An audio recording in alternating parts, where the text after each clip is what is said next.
sama saya tengah malam. Dia bilang, Pak Pendeta, saya minta didoakan supaya punya anak. Udah 16 tahun.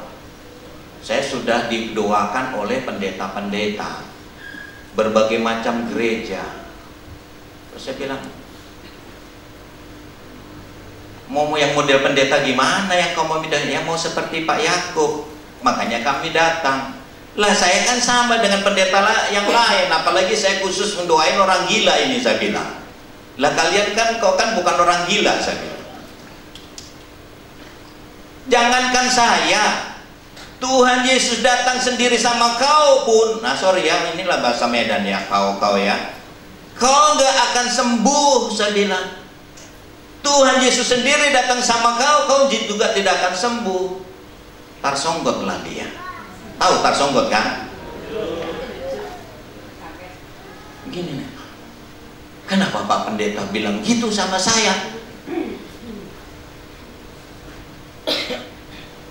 Saya bilang, saya suruh baca ulang peristiwa kelahiran. Saya tanya di mana Yesus asalnya?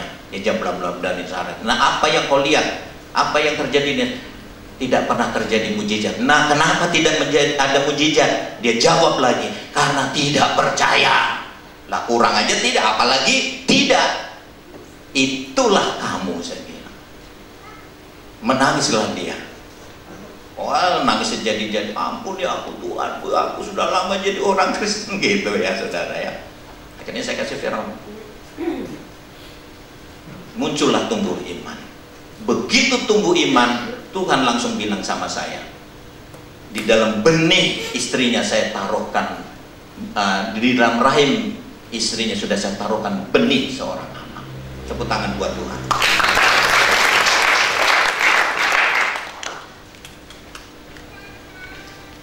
Saya sampaikan itu, terus saya bilang, dia bilang pulang.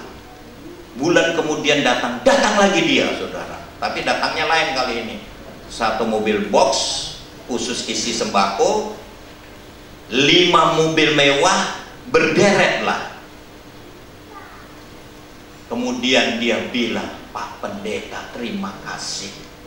Terima kasih apa? Betul yang dibilang Pak Pendeta, istri saya sudah mengandung seorang anak. Tepuk tangan dulu buat Tuhan. Enak nggak dengar saudara? Enak nggak? Enak? Kalau nggak enak, silahkan keluar. Dia heran saudara. Saya bilang, bukan saya, karena imanmu yang mengubah keadaanmu. Maksud saya supaya dia jangan mendewakan seorang pendeta. Sebulan kemudian datanglah. Saya nggak akan cerita itu awal mujizat pertama ya, yang tadinya saya cerita sama Bapak Gembala kalian, saya gimana merintis orang gila ini 6 bulan, makan ubi, anak sekolah putus 1 tahun, ya. Nantilah Gembala kalian yang ceritain aja, memperpanjang khotbah saya besok-besok begitu. Nyeboin orang gila, ya, sampai nggak sekolah, habis saya tinggalkan ya. Itu mujizat pertama. Sebulan kemudian datang lagi seorang manajer bank BTN. Dia punya anak, tapi dia tidak mau, artinya rahim dalam kandungnya diangkat karena sudah stadium 4 karena kanker. Dia datang sama, saya sampaikan hal yang sama. Begitu muncul iman, ini bukan sebulan kemudian, 2 bulan, karena lupa, karena istrinya sudah diangkat Tuhan, bukan rahimnya ya, yang nggak punya anak dong, apanya? Kankernya.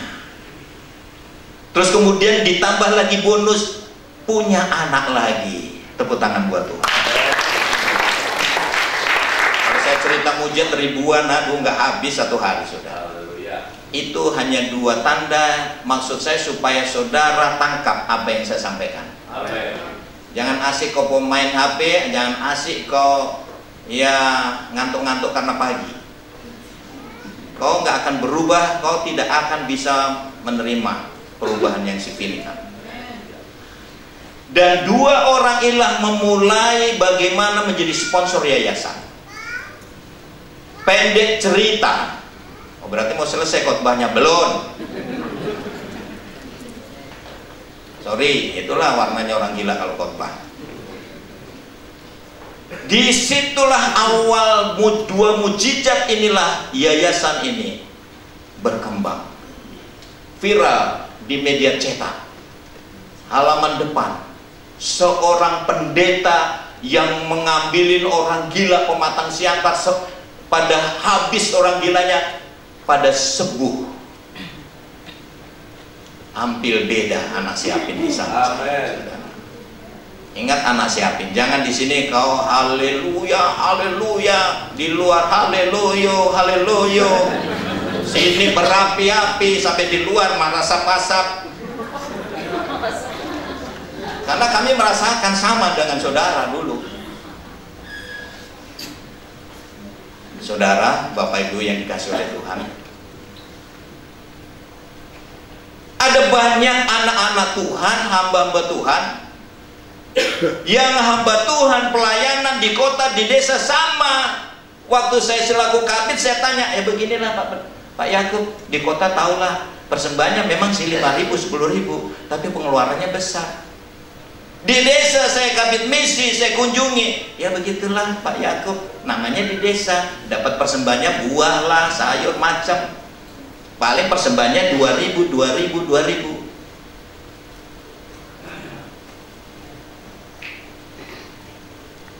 Ini calon hamba Tuhan dulu, saya babat habis dulu. Apa yang dibilang? Seolah-olah melayani Tuhan itu berat, susah dia rasakan.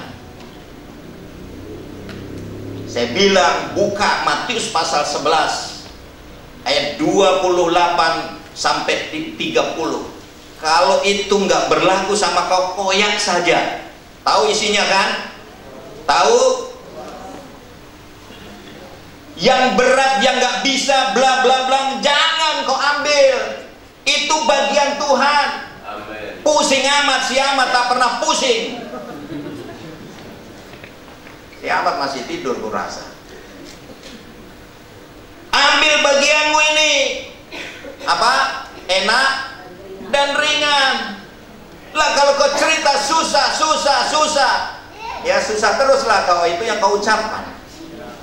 Katakan yang positif, positive thinking itu yang akan terjadi positif. Amen. Kau bilang anakku baik, anakmu akan baik. Amen. Kalau kau bilang, dasar anak Jea terus anakmu. Jangan tiru bapakmu. Wah kacau ini saudara. Jangan tiru mamamu. Lah ini kok ditanamkan ya nilai-nilai yang negatif. Ya bandel semua lah anaknya. Katakan yang positif. Kau jualan, saya pasti laris. Apalagi? Saya sebagai PNS pasti naik jabatan. Saya calon hamba Tuhan pasti dipakai Tuhan.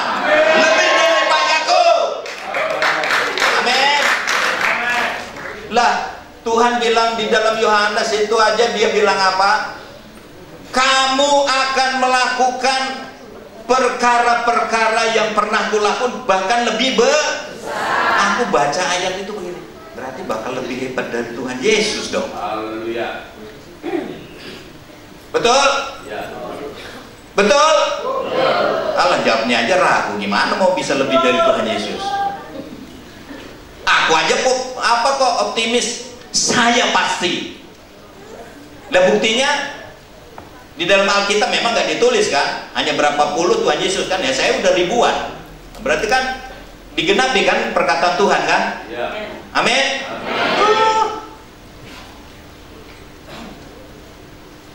Dan ini ketika saya bertobat yang kedua,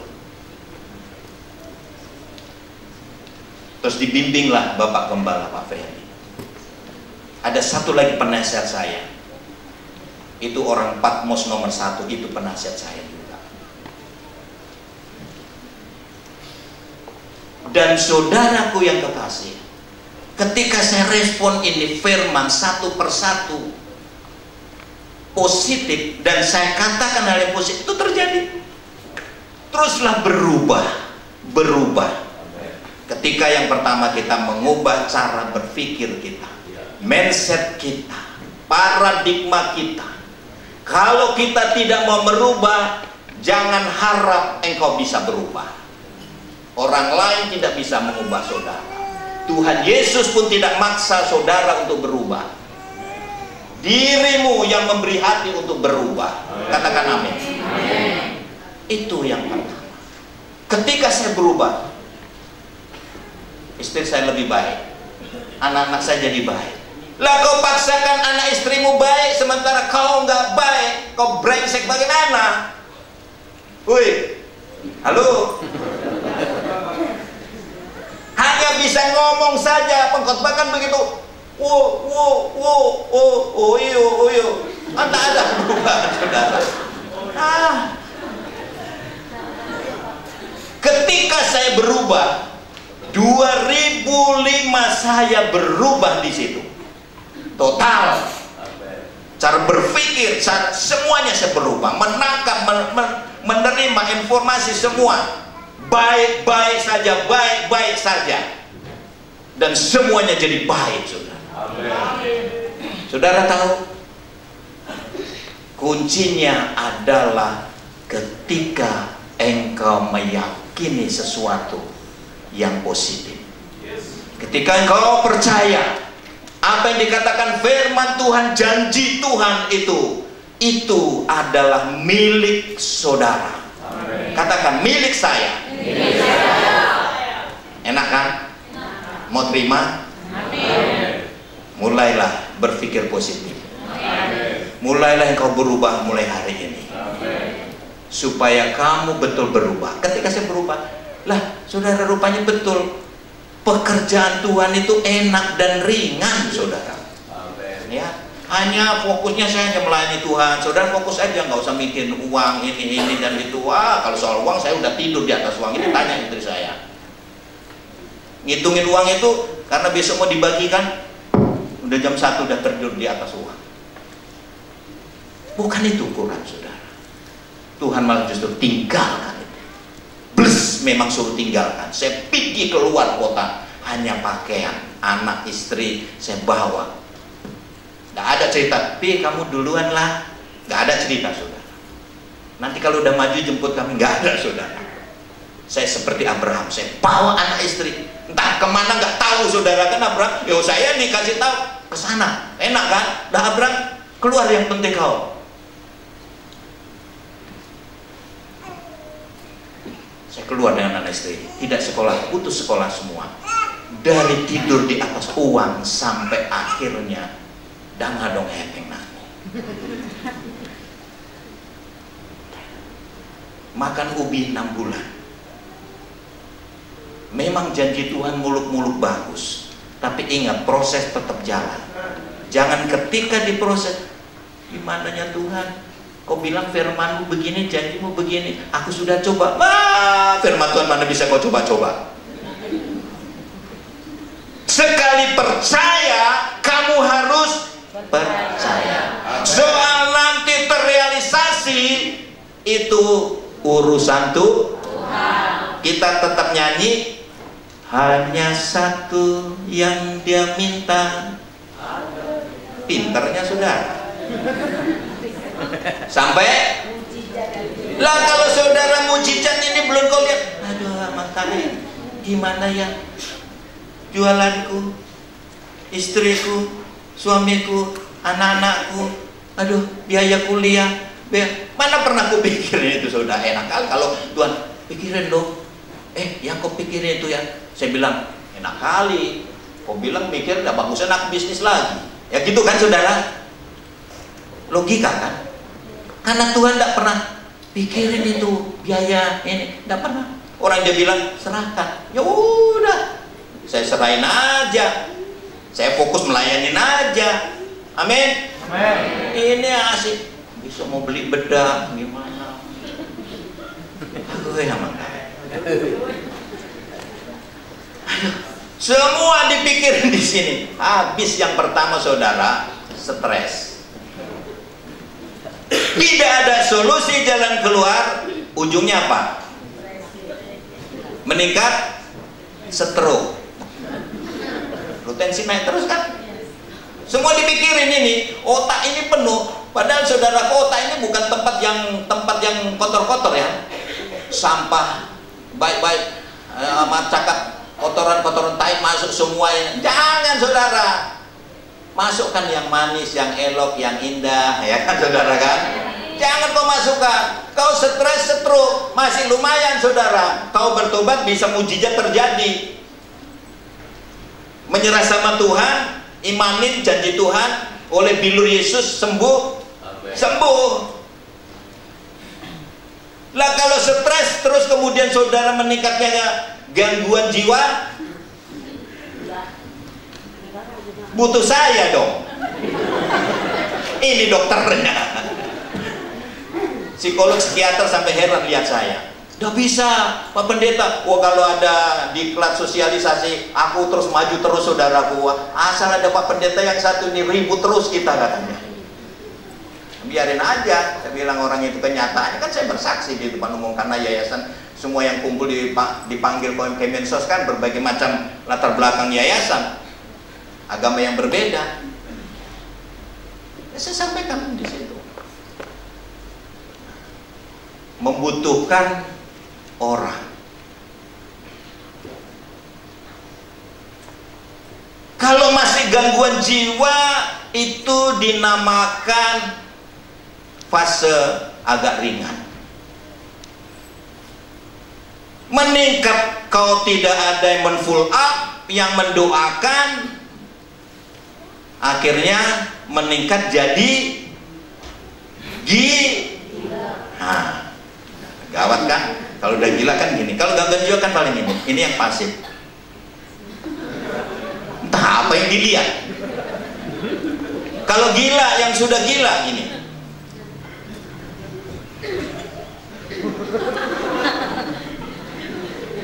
Perhatikan di kampus kalau ada yang model gitu, hati-hati sudah perlu. Siapa tahu selama 2 hari sih saya nggak ada lihat gitu ya.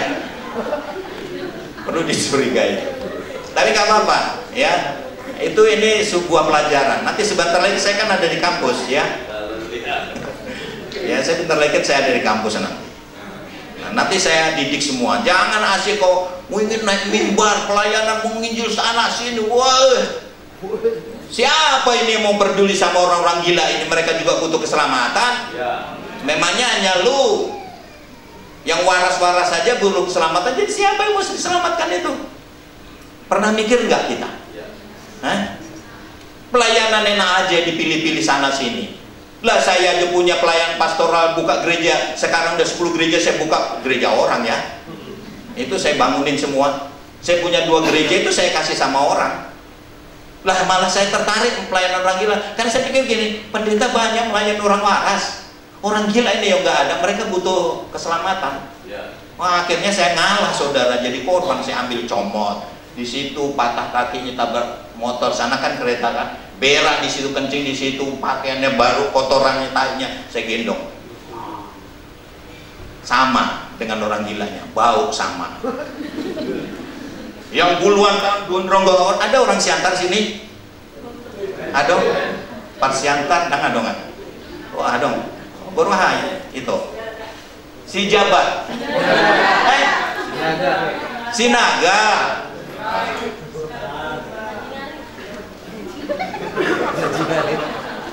Polres Pak Jupang yang ada di siapa?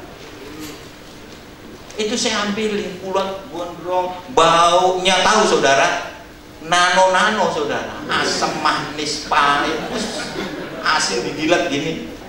Asin saudara. Waktu saya pangkas itu, ini pengalaman pribadi banyak nanti ya, nggak habis nanti cerita. Ternyata orang gila itu dari sini ditumpangi kuasanya. Jadi kuncinya kalau orang gila di jalan kita harus pangkas dulu. Itu pertama dipangkas itu udah kelepek-kelepek gitu setannya. terus lemes dia. Jadi mandikan orang gila dari jalan jangan harap pakai Lux boy membersihkan. Oh, boy. Harus kocok, ada iklan di TV itu kan, Rinso membersihkan. Kocok Rinso. Saya siramkan. Jangan harap bisa kok elus-elus begini, saudara. Ini sudah bergerak, kok kasih Rinso tambah licin. Harus dibrus pakai apa? Brus pakaian. Ini manusia kok kayak nyuci pakaian. Udah, siram. Kasih Rinso lagi. Siram 3 kali, nggak bisa sekali 2 kali, 3 kali. Itu pun masih 75%. Nah, setelah itu apa saudara? Supaya nano-nanonya hilang, teringat lagi di TV. Apa namanya? Molto harumnya kemana ya gitu ya? Ya, iklan Molto ya? Betul ya? Molto harumnya kemana-mana. Saya kasih olesin apa? Molto lah gitu.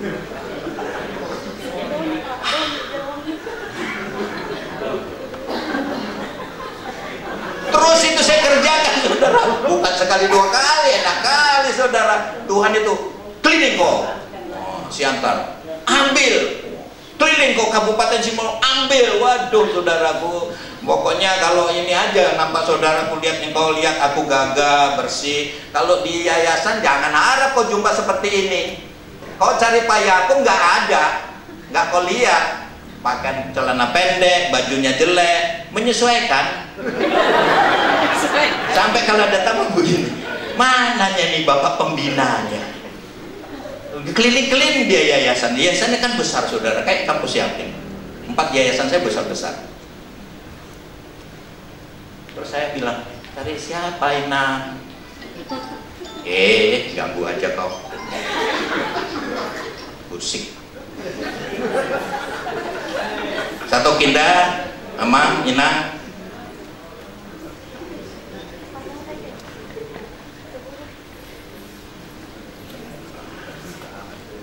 Asahu pamati. Dengan dongkrak. Cari siapa, Amang, Inang? Cari bapak pembina. Saya dilihat Mbak dari bawah.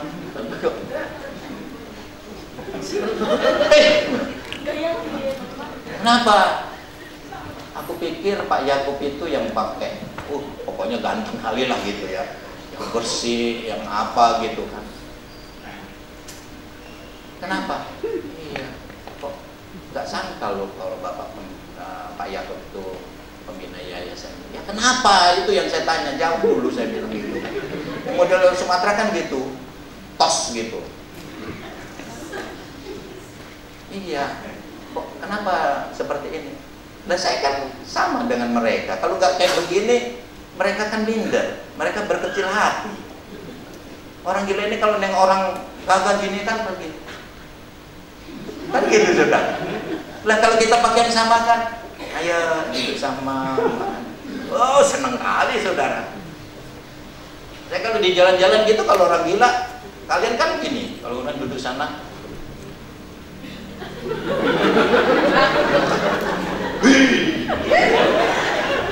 Kalau saya enggak, udah gila. Apa kabar? Dia nengok gini. Makan kita? Iya. Enggak mau makan dia. Minta sigaret, marisap dia. Susah juga kan? Ya terpaksa saya kasih rokok juga, saudara. Pancingan. Nggak apa-apa lah, dosa sekali ini aja. Nurut dia kan biar nurut kan maksudnya kan. Nah, saya bawa pulang, saya mandikan. Sinilah rumahmu ya, itu kamarmu. Gini, keluar air mata. Ternyata orang gila di jalan jangan pikir dia itu galak. Geria galak karena merasa tertolak. Setiap orang waras menghindar luka di atas luka. Orang gila di jalan itu sebenarnya welcome. Siapalah yang mau nolong saya?